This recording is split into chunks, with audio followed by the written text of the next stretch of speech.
Like the previous speaker, I love Detroit as well. My grandparents grew up in Detroit. I spent a lot of my childhood in Detroit. I used to pump gas at my grandpa's gas station out in Detroit. And as somebody with Tea Party roots, in deference to the previous speaker, I do indeed wish that Detroit returned to a prosperous future. I want it to thrive once more. I just want to make sure that in the process of doing so, we don't drag down the rest of the state. Today, we're being asked to vote in favor of a targeted bailout to address years of fiscal malfeasance in the city of Detroit. We actually have two issues before us, though. Number one, how do we get Detroit back on the path towards fiscal responsibility? But number two,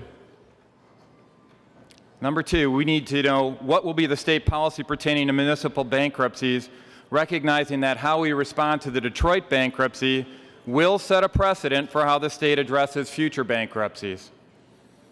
The first issue is settled in federal Chapter 9 bankruptcy court. We can debate the terms of that deal until the cows come home, but that is not our role as legislators. That was the role of the judicial branch. Our role in addressing this first issue is simply to decide whether or not to appropriate $195 million of state funds to the city of Detroit to satisfy the terms of the grand bargain. The second issue, however, has not been settled. In fact, it has not been addressed in any substantive manner at all unless you count dipping into the state rainy day fund as a policy. Flint, Highland Park, and Wayne County are among the municipalities that are in serious financial trouble.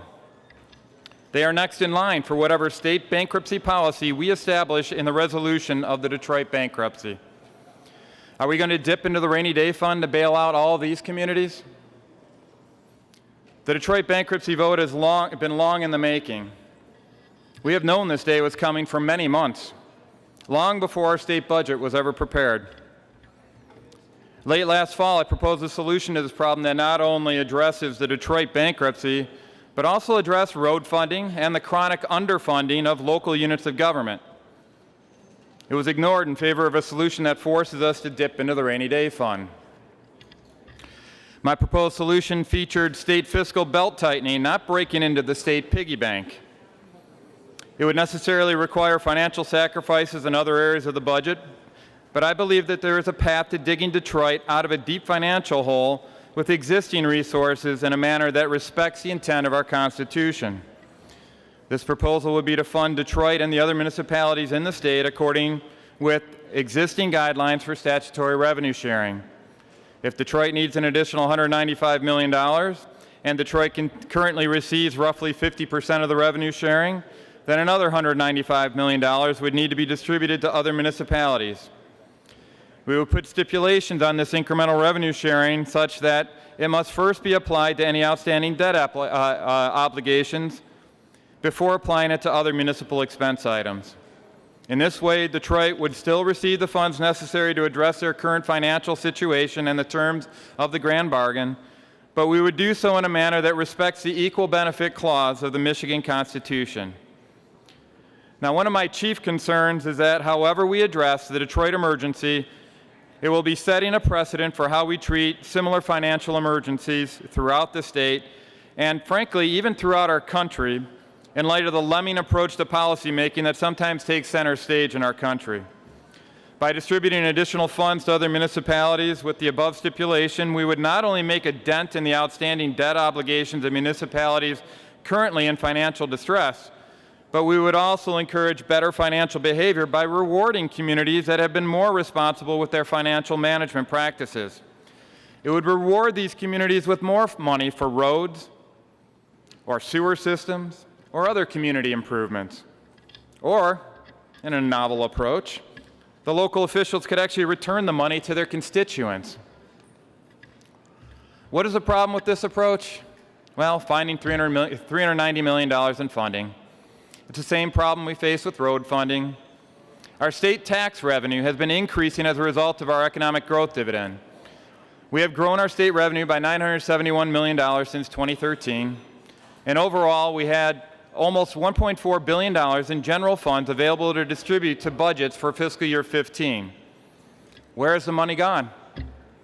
Well, $100 million went to increase road funding, That leaves us $1.3 billion. Where did it go?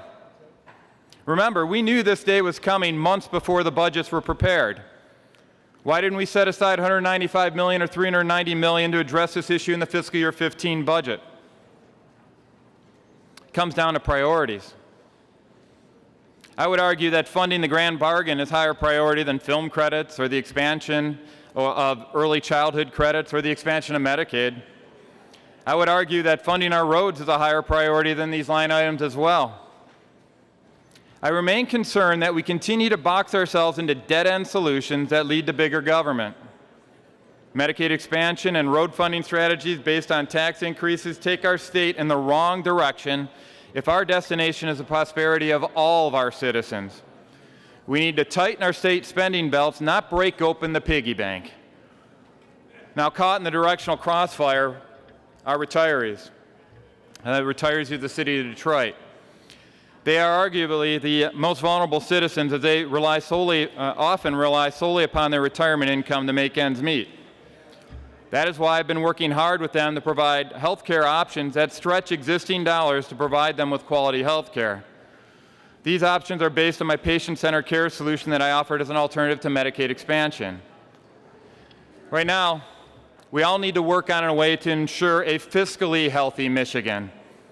That is why we need to go beyond rejecting a state policy precedent that dips into the rainy day fund when municipalities go bankrupt.